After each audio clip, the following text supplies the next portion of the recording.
સત્સંગ પોતે જ સદગતિ છે અને સત્સંગ સૌને સદગતિ આપે છે. સદગતિ એટલે જીવન પછીની પણ, અને સદગતિ એટલે જીવન જીવવામાં પણ સદગતિ બતાવે, સદરસ્તો બતાવે. એટલે સત્સંગ સન્મતિ આપે છે, જીવન પછીની પણ સદગતિ આપે છે, અને જીવન જીવવાની પણ સાચી ગતિ આપે છે. એનું નામ છે સત્સંગ.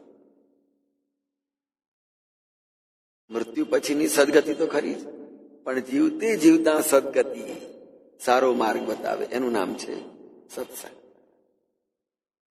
લક્ષ્મણદાસજી મહારાજને ગુરુ મહારાજે આત્માનુભૂતિ કરાવી દીધી છે, આત્મ સાક્ષાત્કાર આપી દીધો છે. ગુરુ મહારાજે આત્મદર્શન કરાવી દીધા છે. આપ આગે તેનું એક. પણ કયું સદગુરુ મોએ આન મિલે, ગુરુજી મને આવીને મળ્યા એની બાબતની છે. તો સદગુરુના સાનિધ્યથી મનના બધા જ વિચારો નિયંત્રણ થઈ જાય છે. સદગુરુની આવશ્યકતા કેમ? સદગુરુ સાથે બેસીને સત્સંગ શા માટે કરવાનો? એક જ છે કે સદગુરુનું સાનિધ્ય, એની અવસ્થા મનુષ્યની પોતાની અવસ્થા છે. મનના બધા વિચારો ઉપર નિયંત્રણ આવી જાય છે, નિયંત્રિત કરે છે સદગુરુ. આપણા પોતાના સ્વતંત્ર વિચારો હશે તો જોજો, કોઈ નિયંત્રિત નહીં હોય, કંટ્રોલિંગ પાવર એની પર નહીં. પણ સદગુરુ એ મનના વિચાર ઉપર કંટ્રોલિંગ પાવર છે, કે આપણા વિચારોની ઉપર નિયંત્રણ, સારા વિચારો પ્રત્યે આપણી ગતિ કરી આપે. એટલે સદગુરુ મોએ આન મિલે, તો એનું મહત્વ શું? સદગુરુનું જીવનમાં આવીને મળ્યા, આપ્યું શું? આપ આગે તેનું એકા. અને ત્રણે એકાગ્ર કેવી રીતે થયા? ગુરુ મહારાજનું નિયંત્રણ છે, માર્ગદર્શન છે, સાચે રસ્તે વાળે, એ સદગુરુ અને એ સત્સંગ. જો સુરત અને શબ્દ, સુરત અને શબ્દ જો એક કરી આપનાર કોઈ હોય તો એ સદગુરુ છે. સદગુરુ જ સુરત શબ્દ એક કરાવી આપવાની શક્તિ ધરાવે છે. સુરત શબ્દ આપણે જાતે એક કરવા જઈશું એટલો જલ્દી એનો સફળતાનો એ નહીં મળે. તો સદગુરુ એ આપણા માર્ગદર્શક અને આર્ષદ્રષ્ટા છે, એને બધી જ ખબર છે. અને આર્ષદ્રષ્ટા એ જ માણસને સન્માર્ગે લઈ જઈ શકે છે. સન્માર્ગે જવાનો માર્ગ એ સત્સંગનો છે, અને સત્સંગ સદગુરુ વડે પ્રાપ્ત થાય છે. જો વિચારો નિયંત્રિત થઈ જાય, પણ કોઈક એવો અભિમાની હોય, એ દાવો કરે કે મેં જ્ઞાનનો સામો કિનારો જોઈ લીધો છે, મને બધું જ ભાન છે, મને બધું જ આવડે છે, મને બધી જ ખબર છે, એ અભિમાની છે. ગર્વથી કે અશક્ય જણાતા કાર્યો મેં કરી લીધા છે, એવા મનુષ્યને જો ગુરુ મહારાજ એમ પૂછે, હા તમે ભણવાનું બધું જ ભણી લીધું છે, તદ્દન વાત સાચી, પરંતુ તમે તમારા આત્માને ઓળખ્યો છે? તમારા આત્માને ઓળખ્યો છે? તમે લગભગ અશક્ય જણાતા બધા જ કાર્યો કરી લીધા છે, પણ તમે તમારા આત્માને જોયો છે? સદગુરુ વગર કોણ આપ્યું? અહંકારથી તો તરત એનું માથું ઝૂકી જશે, શરમથી. ભણ્યો છું તું ખરું, પણ આત્માની અનુભૂતિ નથી થઈ. ભણતર અહંકારમાં ડૂબાડશે. તમને કોઈ દિવસ સાચા જ્ઞાન તરફ ભણતર નહીં લઈ જાય.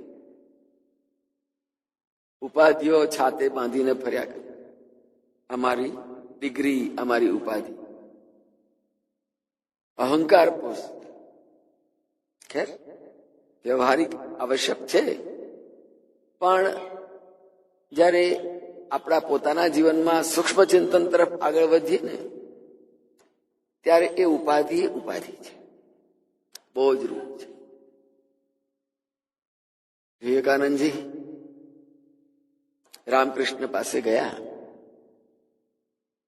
અને રામકૃષ્ણે કહ્યું તો બહુ ભણેલો છે, બહુ જ્ઞાની છે. તો પરમહંસના પગમાં માથું ઘસી, માથું પટકી અને રડ્યા છે કે પ્રભુ આ બધું મને ભૂલાડી દો, મારું ભણતર મારે કશું જ નથી યાદ રાખવું, મને બધું ભૂલાડી. કારણ એ અહંકારને પોષે છે. ડિગ્રીઓ માણસને અહંકાર તરફ દોડાડી મૂકે છે. અહંકાર તો કામ લાગતો નથી. તો ગુરુ અહીંયા આગળ લક્ષ્મણદાસજી મહારાજ કહ્યું સદગુરુ મોએ આન મિલે તબ, એટલે અહંકારને એક બાજુએ મૂકી દીધો. રામકૃષ્ણએ પણ વિવેકાનંદને કહ્યું આ બધું ભૂલી જા, આ ભણતરને કાઢી નાખ, ફેંકી દે. વિવેકાનંદજી તો એટલું કહ્યું છે કે આ રોટલિયું જે કઈ ભણતર છે બિલકુલ નકામું છે, બહુ તો રોટલા તમને એ કરી આલશે, પણ આત્મજ્ઞાન ક્યાં? તમારી પોતાની સ્વજાગૃતિ ક્યાં તમારા ભણતરમાં મળે છે?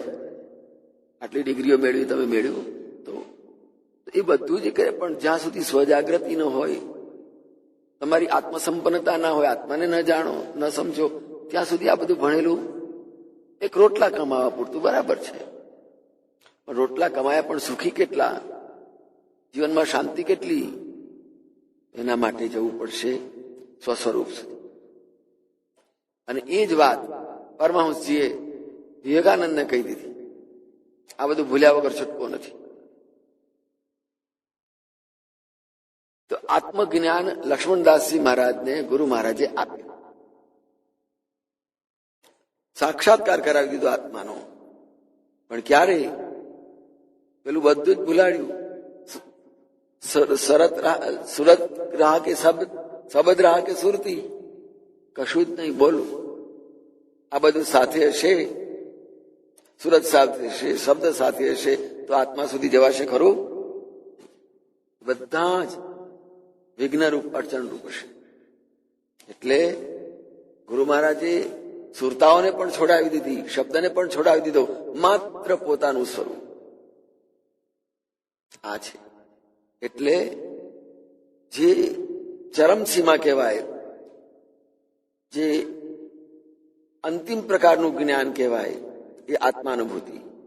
અને આ 52મા દોહાની અંદર અંતે લક્ષ્મણદાસજી મહારાજે પોતાની અનુભૂતિ કહી દીધી કે ગુરુ મહારાજના સાનિધ્યમાં, ગુરુ મહારાજની પ્રાપ્તિથી આપ આગે તેનું એકા.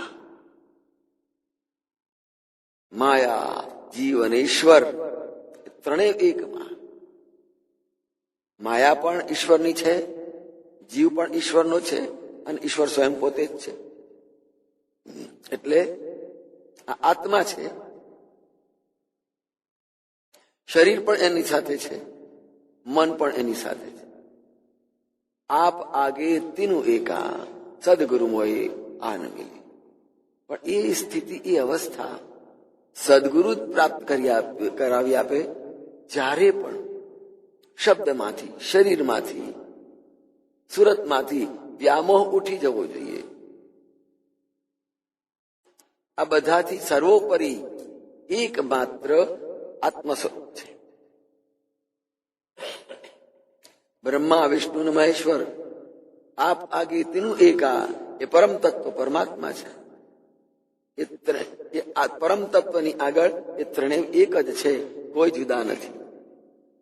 એમ આપણા પોતાના આત્માના સ્વરૂપની આગળ આ શરીર કે મન કે સુરતા એ કશું જુદું નથી, બધું જ આત્માના અંશ સ્વરૂપે છે,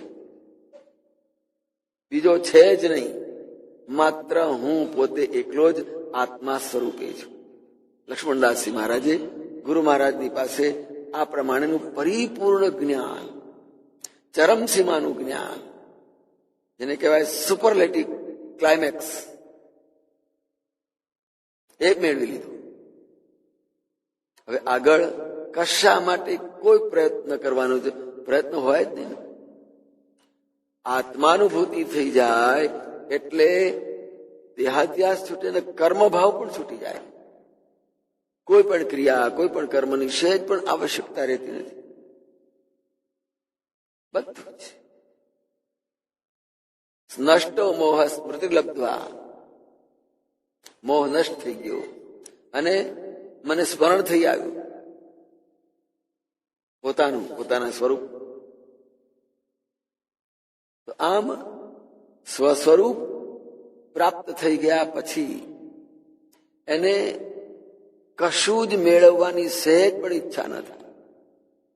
આ લઈ આવું, આ મેળવી આવું, આ ખાઈ આવું, અહીંયા જવું, આ પહેરવું, આ વાપરવું, એવો કશોય મનમાં સંકલ્પ વિકલ્પ ઉઠે જ નહીં. કારણ એ પોતાની એવી જગ્યામાં, પોતાના સ્વરૂપમાં એવો સ્થિર થઈ ગયો કે ત્યાંથી હલવાનું કે ઉભા થવાનું, બહાર નીકળવાની ઈચ્છા સરખી ન થાય. હલવાની ઈચ્છા. આપણે આપણા ઘરની અંદર બધી જ સુવિધાઓ વાળા ઘરમાં બેઠા આવીએ અને બહાર નરી આગ ઝરતી હોય તો બહાર નીકળશો ખરા? ઘરની બહાર કેમ? અંદર બધી સુવિધાઓ છે, બધી સુખ સગવડ, બધું શાંતિ છે, મારે બહાર નીકળવું નથી. એમ આત્મ સ્વરૂપની અંદર એક વાર એની અનુભૂતિ કરી લીધા પછી, એનું સુખ, એની સગવડો મેળવી લીધા પછીથી એમ થાય કે હવે મારે ક્યારેય બહાર નીકળવું જ નથી. આત્માનો આત્મ સાક્ષાત્કાર. અહીંયા આપ આગે તેનું એકા એમ કહી દીધું. સબદ રહા કે સુરતી, જયારે બધું જ એક થઈ ગયું તો રહ્યું કોણ? કશું જ રહેતું નથી. સમાપ્ત. આખું જગત શાંત થઈ જાય. માણસ જો પોતાના સ્વરૂપની અંદર ઉતરી જાય અને પોતાની આત્મદ્રષ્ટિએથી જ પોતાના આત્માના સ્વરૂપ દર્શન કરે ને તો આખું જગત શાંત થઈ જાય. જગતની કોઈ પણ ઉપાધિ, કોઈ પણ પાપ, કોઈ પણ તાપ સહેજ પણ સ્પર્શે નહીં. એવી સ્થિતિ ગુરુ મહારાજે લક્ષ્મણદાસીના જીવનમાં સ્થાપી આપી. ક્યાં એક ગામડાની અંદર ભજન મંડળીમાં બેસનાર એક ભક્તનું સ્વરૂપ અને ક્યાં ગુરુ મહારાજના સાનિધ્યમાં આપ્યું તો સર્વસ્વ આપી દીધું. જે પેલું આગળ કહ્યું ને, ગુરુ મહારાજ સંપૂર્ણ નિયંત્રણ શિષ્ય ઉપર રાખે છે. શિષ્યના વિચારો ઉપર, શિષ્યના મન ઉપર પણ. જે નિયંત્રણ ગુરુ મહારાજ કરી શકે છે એવું નિયંત્રણ આપણા પોતાના મન ઉપર આપણે પોતે પણ નથી કરી શકતા. અને નિયંત્રણના ભાવે જ લક્ષ્મણદાસજી મહારાજે દરેક સાખીમાં, દરેક વખતે ગુરુ મહારાજની હાજરી, ગુરુ મહારાજની ઉપસ્થિતિ ત્યાં ને ત્યાં જ રાખી છે. સદગુરુ મોહે આન મિલે, સદગુરુ મોહે આન મિલે. દરેક વિચારમાં ગુરુ મહારાજનું સ્મરણ ક્યાંય પણ આગુ પાછું ન થવું જોઈએ. આપણા પોતામાં જ, આપણી પોતાની સ્થિતિમાં જ રહી. આ સ્થિતિ જયારે પ્રાપ્ત થાય ત્યારે શોધવા નીકળવું પડે. આ બીજું બધું ક્યાં ગયું? કઈ સમજાતું નહીં. સબદ રહા કે સુરતી, આત્માનુભૂતિ થયા પછીથી આ બધું ગયું ક્યાં? પોતાના સ્વરૂપની અંદર એક વાર સ્થિર થઈ ગયા પછીથી તમારે કશાયની, કોઈની આવશ્યકતા, કોઈના પરિચયની પણ જરૂરિયાત નથી રહેતી. આ સ્થિતિ છે આત્માનુભૂતિ. આથી વિશેષ કશું આગળ બાકી રહેતું નથી. અને ગુરુ મહારાજે આ એક સાખીની અંદર ગુરુ બાવનીનું સમાપન કરી દીધું કે આ છે આત્મા પણ ત્યાં છે, પરમાત્મા પણ ત્યાં છે, પોતે પણ ત્યાં છે. પોતે પોતામાં ભળી રહ્યા અને પોતે જોયું પોતાનું આપ. બસ ગુરુ મહારાજના સાનિધ્યમાં એમના આપેલા સત્સંગના વિચારો વડે આપણે આપણા પોતાની અંદર જ આપણી જાતને સ્થાપિત કરી દેવાની. આપણી જાત એટલે શરીર નહીં, આત્મા. આપણું મન, આપણા વિચારો, આપણો વ્યવહાર બધો જ આપણા સ્વસ્વરૂપની આગળ સ્થિર થઈ જાય, અટકી જાય, જ્યાંથી એની આગળ ગતિ જઈ ના શકે. આત્માથી આગળ કોઈ નથી, કશી જ ગતિ નથી. અને એ છે કે सतयुग में हम जोग लिया न त्रेता तपसा मेरी द्वापुर की ना ध्यान समाधि ने कलयुग माला पे मेरे मन की क्या कहूं दाता औरम और. એ મન, એ સુરત, એ શબ્દ બધાને ધીરે ધીરે ધીરે એક એક પગથિયા ઉપર ચડાવીને બધાને પૂરા કરી દીધા. બધું છોડાવતા. જેમ ગાડીમાં બેઠા હોય ને ગાડી ચાલે એટલે એક પછી એક સ્ટેશન છૂટતું જાય, એમ જીવનના આવા ઘણા બધા આયામો. દરેક પગથિયે આગળ વધીને પાછળનું પગથિયું છોડતા જવાનું, આગળ વધતા જવાનું. એક વસ્તુ યાદ રાખવાની, જ્યારે અંતિમ પગથિયા ઉપર ચરમસીમાએ પહોંચી ગયા પછીથી પાછળના બધા જ પગથિયાનો આપણે ઉપયોગ કર્યો છે, ત્યારે આટલા સુધી આવ્યા છીએ. એક પણ પગથિયું નકામું નથી. પણ છેક ઉપર પહોંચી ગયા પછીથી એમ કહેવાય કે આ જ પગથિયું સાચું, આ બધા નકામા, તે સમજીલાનો અહંકાર આવી ગયો. અને એ અહંકાર એ 52મા પગથિયેથી નીચે ફેંકી દેશે.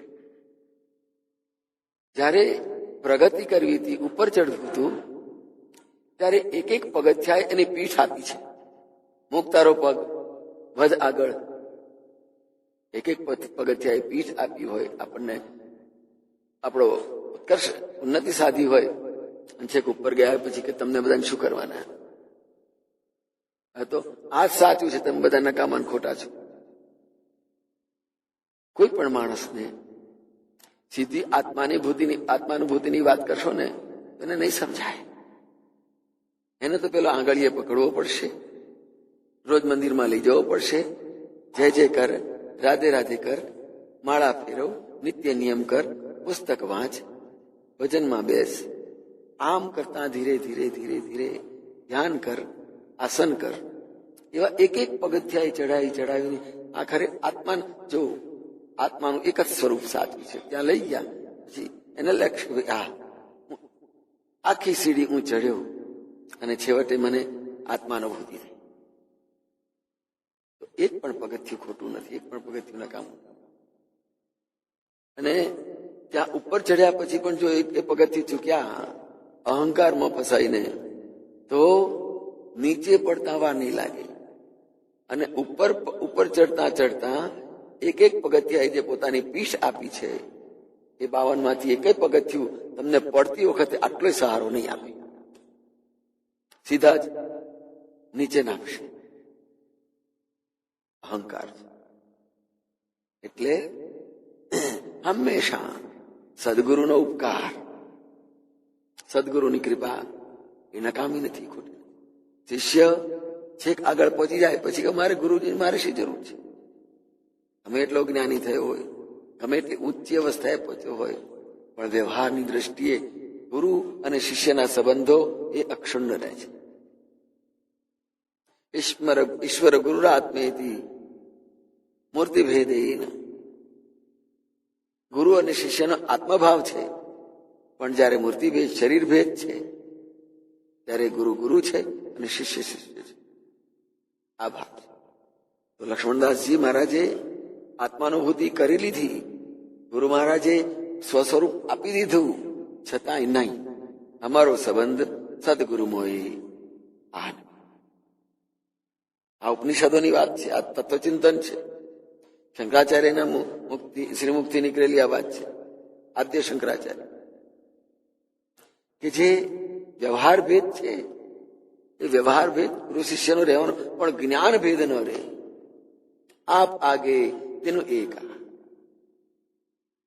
બધા જ એક છે, કોઈ જુદું નથી. We are all equal in sight of God. આપણે ભગવાનની દ્રષ્ટિમાં, એટલે ભગવાન પોતે પણ એમાં આવી જાય છે. બધા જ, બધામાં ભગવાન, ભગવાન બધામાં, અને ભગવાન બધામાં, બધા જ ભગવાનમાં, અને બધામાં આપ આગે તેનું એક. જ્યારે ભગવદ ભાવ થાય ત્યારે ભગવાનની વ્યાપકતાનો ખ્યાલ રાખવાનો. ભગવાન સર્વમાં સર્વત્ર છે.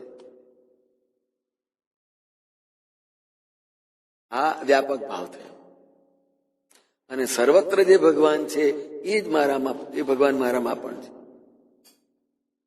વ્યષ્ટિ અને સમષ્ટિ, ભગવાન મારામાં છે અને હું ભગવાનમાં છું. ભગવાન સર્વત્ર છે અને જે સર્વત્ર છે મારામાં છે. આપ આગે તેનું એક. બધું જ પોતાના આત્મ સ્વરૂપ આગળ સમરસ થઈ જાય, એકરૂપ થઈ જાય, કશું જ બાકી બચતું નથી. ભગવાન કે વિરાટ સ્વરૂપનું દર્શન કરાવે અર્જુનને. જો અર્જુન કે છે આ બધા જ મારામાં છે, દેખાય છે ને તને? અર્જુન બધું, આખું જગત, આખું વિશ્વ, તેનૈવ રૂપેણ ચતુર્ભુજેન સહસ્રબાહો ભવ વિશ્વમૂર્તે. એ ભગવાન, તમે હજાર હાથમાં વાળા છો, હવે તમે ચતુર્ભુજ થઈ જાઓ. એટલે એ પોતાના સ્વરૂપની અંદર આવી જાય. તો વિરાટ સ્વરૂપની અંદર સમસ્ત જગતનું દર્શન થાય. અને એ વિરાટમાં પણ આપણે બધા જ આવી જઈએ, કોઈ જુદા નથી. બસ આપ આગે તેનું એક. આપણે સૌ બ્રહ્મ દ્રષ્ટિ આગળ કોઈ જુદું નથી. જે શબ્દ બ્રહ્મ કહેવાય, લક્ષ્ય બ્રહ્મ કહેવાય, તે આ છે. અને ગુરુ મહારાજે સમાધિ વખતે પણ એ પોતાની અવસ્થા સ્થિતિ પ્રાપ્ત કરી લીધી છે. એટલે શરીરના સાથેનો સંબંધ પણ એમને, સમાધિમાં બેસી જાય તો શરીર સાથે કોઈ સંબંધ ના રહે. શરીર શરીર છે અને આત્મા આત્મા હું છું. અને એ રીતે આત્માનુસંધાન કરી લીધા પછીથી શરીરની પણ આવશ્યકતા ન રહે. સમાધિમાં બેસી જાય, પોતાની આત્મચેતનાને પોતામાં સમાવી લે, શરીર ત્યાં પડી ગયું. આ છે આપ આગે તેનું એક. આ સદગુરુ મોએ આન મિલે. અને જયારે એ સમાધિની સ્થિતિ આવી જાય ત્યારે પૂછો જોઈએ પ્રશ્ન, અબ સબદ રહા કે સુરતી? ના શરીર રહ્યું, ના અલગ અવસ્થા રહી, ના સુરતાઓ રહી. આપ આગે એનું એ સમાધિ ભાવની અંદર પછી પોતે જ પોતાના વ્યાપક સ્વરૂપની અંદર વિલીન થઈ જાય. શરીર માટે પણ એને કંઈ પણ સ્પૃહા ના હોય. અને એ રીતે લક્ષ્મણદાસજી મહારાજે ગુરુ મહારાજની પાસેથી જે મેળવ્યું એનું નામ છે આપ આગે તેનું એક. આત્મ સાક્ષાત્કાર કરાવી દીધો. જય મહારાજ. આજે ગુરુવાવની સમાપ્ત થાય છે. જય મહારાજ.